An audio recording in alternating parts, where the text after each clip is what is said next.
Good evening everyone. I am Rahul Gupta, member Punjab State COVID Control Room. On this 53rd day of the curfew, following are the highlights. World COVID figures are: confirmed cases 44,55,000, recovered cases 16,76,000, dead 2,99,000. For India, the figures are: confirmed cases 78,810, recovered cases 26,675, dead 2,564. In Punjab, as of now, confirmed cases 1935, which is an increase of 11 over yesterday's figures. Recovered cases are 223. Lives lost so far 32. For saving precious water, electricity, environment, and for promoting diversification of crops, on the recommendations of Punjab Agriculture University, the Agriculture Department has advised farmers to go for cultivation of PR 128 and PR 129 varieties of permal rice, because it takes lesser time to mature, uses less water, less electricity, reduces air pollution, provides for better paddy straw management. These two varieties have been rigorously tested over the past 4 years, and it has been established that these are well suited for plantation in all the districts. Pusa 44 takes 130 days to mature, whereas these varieties take only about 110 days to mature.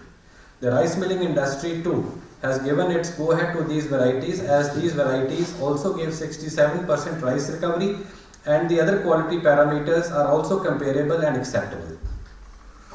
Government has issued instructions regarding screening of persons coming into Punjab and reaching their destinations without being screened. It has been decided that such persons will be screened in the following manner. The Sarpanches and Nambardars shall inform the concerned SDM or the sector officer as and when such persons sneak into the village.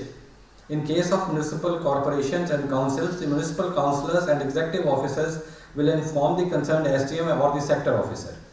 As and when such report is received by the SDM or the sector officer, the rapid response team of that sector would be immediately activated, and the medical screening of these persons shall be ensured. The civil surgeons will ensure that RRTs inform the concerned SMO and the district control room about any person found symptomatic, and such a person would be got tested immediately. Supervisory officer of the area and the surveillance officer will ensure that such persons strictly follow the health protocol issued by the health department. The curfew violations have reduced a bit, but the numbers are still increasing, which can be seen from the statistics as follows. On 1st May, the FIRs registered were 8,473, and today FIRs registered stand at 9,873, which is an increase of 1,400 in 14 days.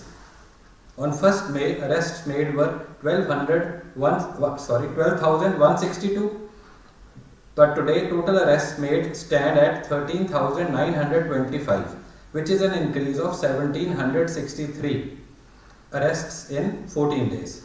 On 1st May, vehicles seized were 3,272, whereas today vehicles seized stand at 3,785, which is an increase of 513 in the last 14 days.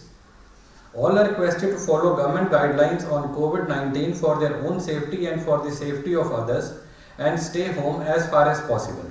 That's all for today. Thank you.